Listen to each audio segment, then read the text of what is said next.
My name is Stephen Idella, and I work for Haven for Hope. I'm a certified peer specialist. I work in the intake department, and my role is as a jail outreach person, which means that I spend a large majority of my time in the Bexar County Jail, meeting with people who've been identified as homeless, and we try to provide them an opportunity to end that homelessness. My name is Pamela Taylor. I'm the CEO of Dress for Success San Antonio. And for me, this is a calling. It's not a job, it's a calling.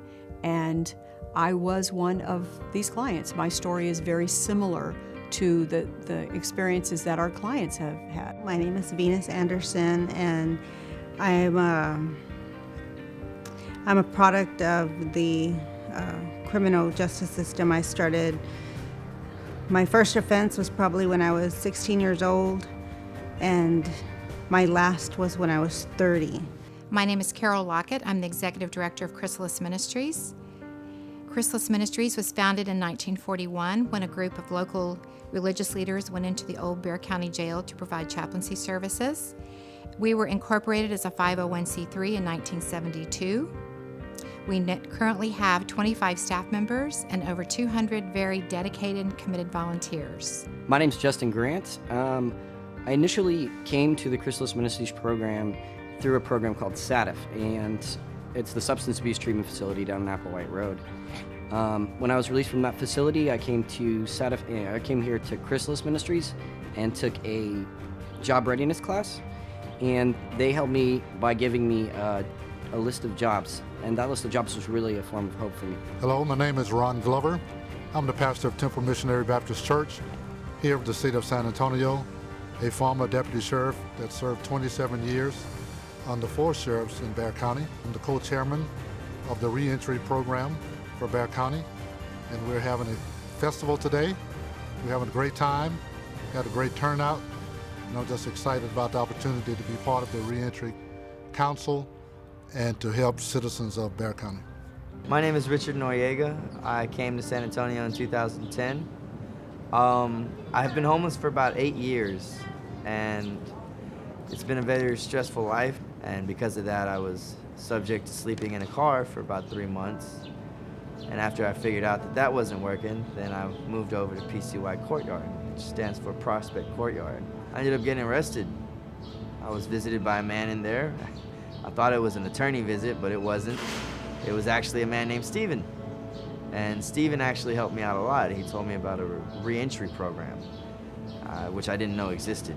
So I thought that was awesome. My name is Debra Jordan, and I'm the Bexar County Reentry Program Manager. My background was 25 years in law enforcement. So it seems unusual, but the fact of the matter is I was doing reentry when reentry wasn't cool. Even as a floor officer, as a unit officer working in the Bexar County Jail, I reached out to people and I believed in them, and I tried to give them hope and give them encouragement.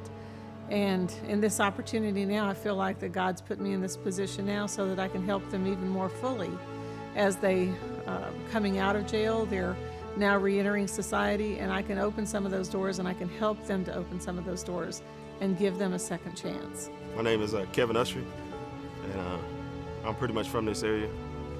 Did everything pretty much right till I was about 30 years old. Got caught up with some guys, got in trouble for selling drugs, was convicted for possession with a controlled substance with the intent to distribute, and I was sentenced to 120 months. The judge reduced my sentence to 75 months. My name is Ernie Glenn. I am the judge for the Bexar County Felony Drug Court. One of the things that we learned from studying data is that when somebody is placed on probation for a felony offense, within a year, about 20% of that population will have been rearrested for another offense. The interesting thing is when you put them into a drug court program with the type of oversight that we have, the rate goes down to 1% or less. So it really has a big effect upon the recidivism rates among the criminal population.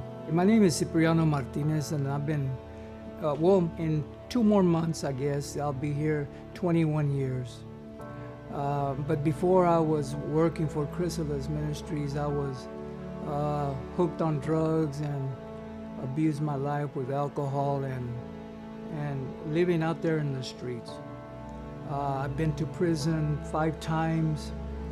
Normally, I would say when I do my testimony, I say that only 5 times that was my limit.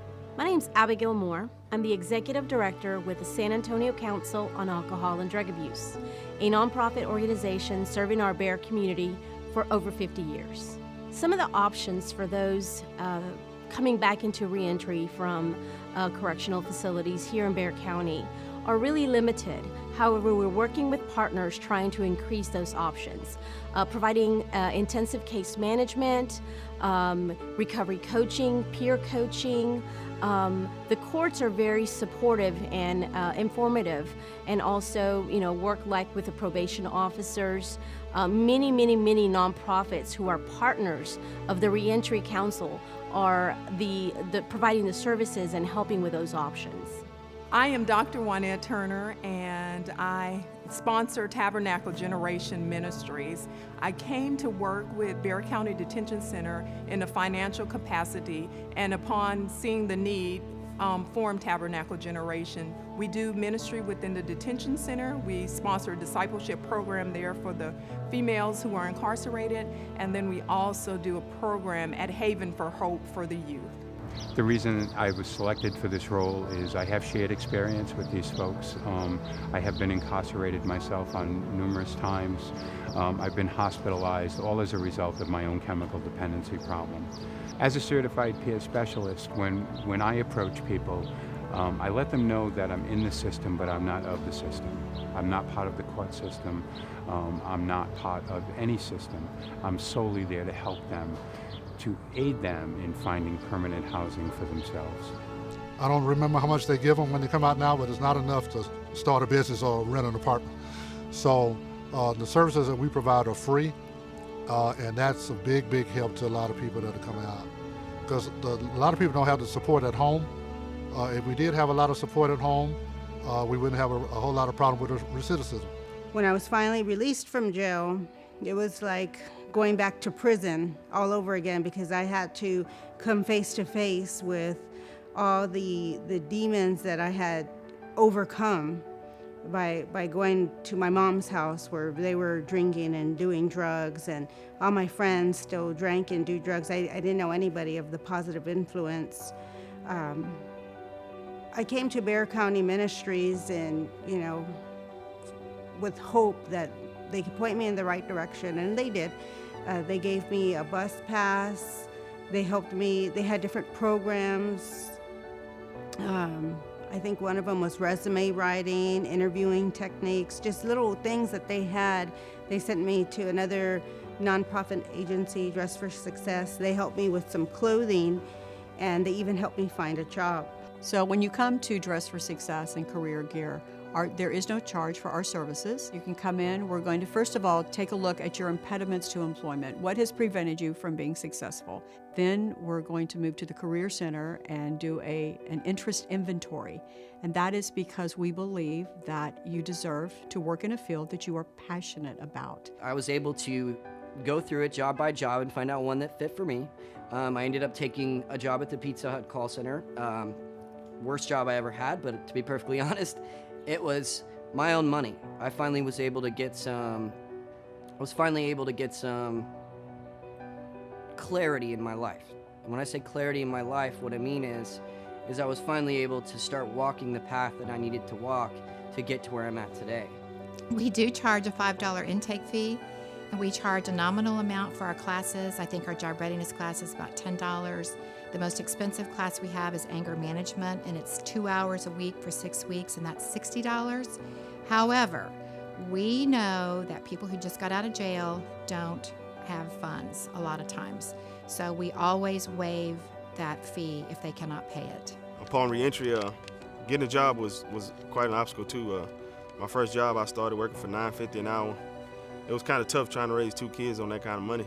After about a year, I was able to get a better job with a lot better wages at Cisco Food Service. Same thing, they knew my background. The warehouse guy there just happened to be a guy that believed in giving people second chances. I was able to work my way all the way up to receiving clerk, up to $20 an hour within about 4 years. And I did that job for 10 years. And never had any problems at that job. Actually, I hired quite a few people from this type program because I believe in giving people a second chance like I was given a second chance. And not only that, if we don't give people a second chance, how are they going to ever start over and how are they going to ever do better? The biggest challenge for individuals re-entering back into our community is probably connecting with employment, connecting with positive peer mentoring, connecting with churches, a place to live. Those are huge obstacles and barriers that the re-entry community needs support with. If you think about the persons that are entering back into society, many of them find it very difficult to obtain employment. So being able to attend a class and meet just the daily needs of life is a challenge. The majority of folks that we deal with are being serviced by folks that have been recipients of services themselves. So they come from a place of non-judgment. If someone's confused about where to go next, they come to myself or one of the other peers, and we help them to look at what doors may be open if one closes. That's a beautiful thing because we've walked through those doors ourselves. The challenges that I face currently are education, job, and some legal issues. But thanks to this program that I'm in, they've actually helped me with some of my legal issues. All I need to do is pay fines. Education, they're going to help me with that, but I'm not at that part of my program yet. They're going to help me get my GED, and they're going to help me get some on-the-job training. My living situation, I'm here for right now. This is only a temporary fix, but I'm sure it'll get better. I've already had so many promises. So if somebody relapses and they come back to us for services, typically we are not going to be able to serve them because we look at what's called job readiness, and if somebody is using, they are not job ready. And then they sent me to a job, which was a telemarketing job, and I lasted there for about a week or so until I backslid, and I was ashamed of myself. I didn't go back, so I just tried to look for a job on my own, and that was very discouraging. I went to a lot of fast food restaurants. They told me no because I had theft in my background. I went to some other place that actually told me that if they hired me, that their insurance would drop them because of my background. And I was devastated. I felt like there was no hope for the future. Relapse is going to likely happen. And so to be able to have the available resources to pick individuals up once they do relapse through the rehabilitation that the Reentry website provides, then I think that is a good option for persons who relapse to know that there's going to be someone there to help them. As far as relapse goes, that's an interesting word. It's mostly associated with people returning to a state of usually chemical dependency, active drug using. That's a part of the process for many people. We try to take a look at what's happening with someone. There are no cut and dry answers what should happen to some person versus someone else should they happen to return to the behavior that's been problematic for them before.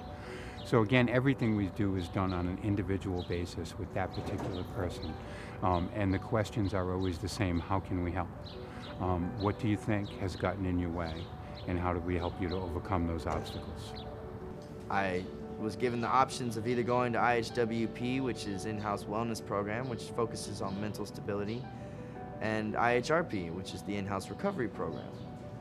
I chose IHRP because before I focus on trying to take medications for my bipolar, I need to get myself right. I need to clean myself up, get off of the drugs and the alcohol, and start working in that area. IHRP has helped me out a lot. Steven, thank God for Steven, he gave me this option, and with his help, I've managed to make some progress. I'm actually 2 months clean, and things just seem so much brighter. Seem like I can catch every bit of life. After the Pizza Hut call center, I finally received a call back from Marriott International. I currently work for the reservation center. I started there September of 2013. Since I started there, I have been promoted twice, and that's because I believe the change is evident in every aspect of my life because I apply the principles of recovery, as well as I really tried to use every avenue that I could to change my life. I told him, you know, there's that box. Do you have a criminal history? The check yes, check no thing. And I saw it. I remember I stopped right there and I called the manager back in the room and I said, you know, I'm going to tell you right now, I do. And he just said, you know, we all have a past. Everybody does things. Some people get caught and some people don't. He said, you're hired with me if you can get through corporate and the red tape. He goes, you're in. And I said, okay.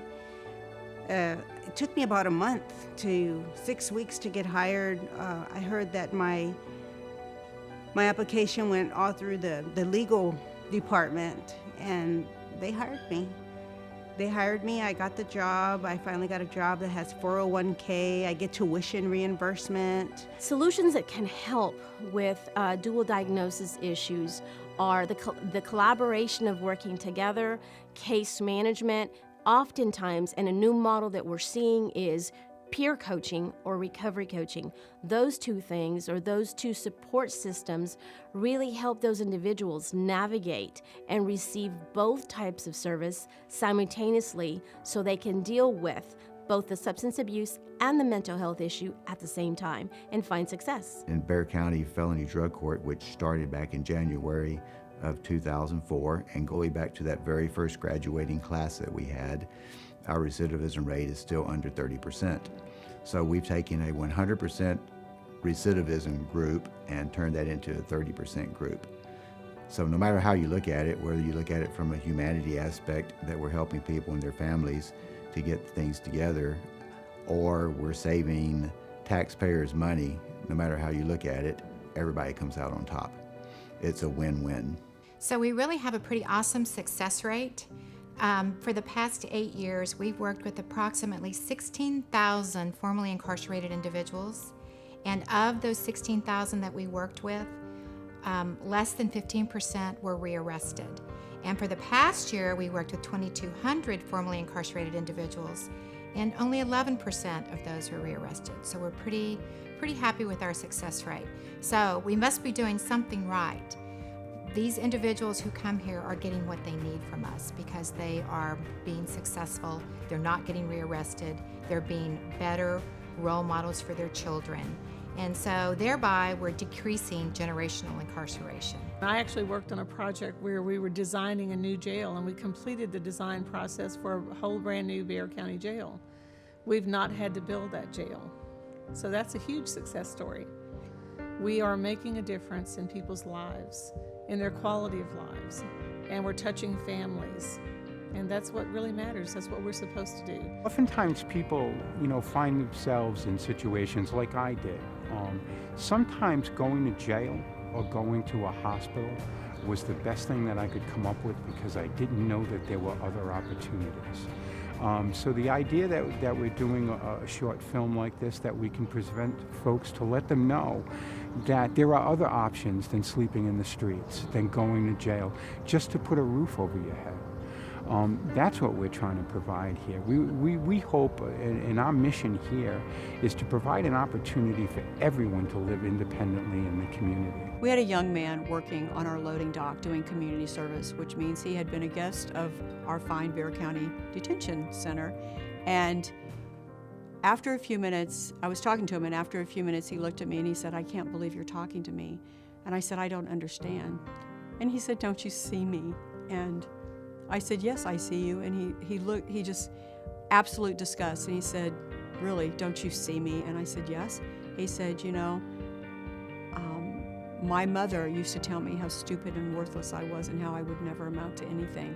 And as a mom, it really cut really hard. And I had to think for a few minutes about how I could answer this beautiful, beautiful young man, 24-year-old man who was the father of 4. And I looked at him and I said, the problem is not that your mother told you this. The problem is that you believed it. And that don't believe these horrible things that people are saying to you, because the truth of the matter is you are a beautiful, bright light in this world. and you were created for greatness. What I can say to those people that are facing the challenges that I faced is that, you know what, keep your recovery number one. For right now, you know, you got to work on your recovery. Yeah, better things will come, but they'll only come as long as you put yourself to work and be in success. They lived in San Antonio Housing Authority. They lived in the courts, also known as the ghetto. And in less than a month, I'm going to be a homeowner. And it's thanks to Reentry program and all the resources that are available, but you won't know that unless you utilize it yourself.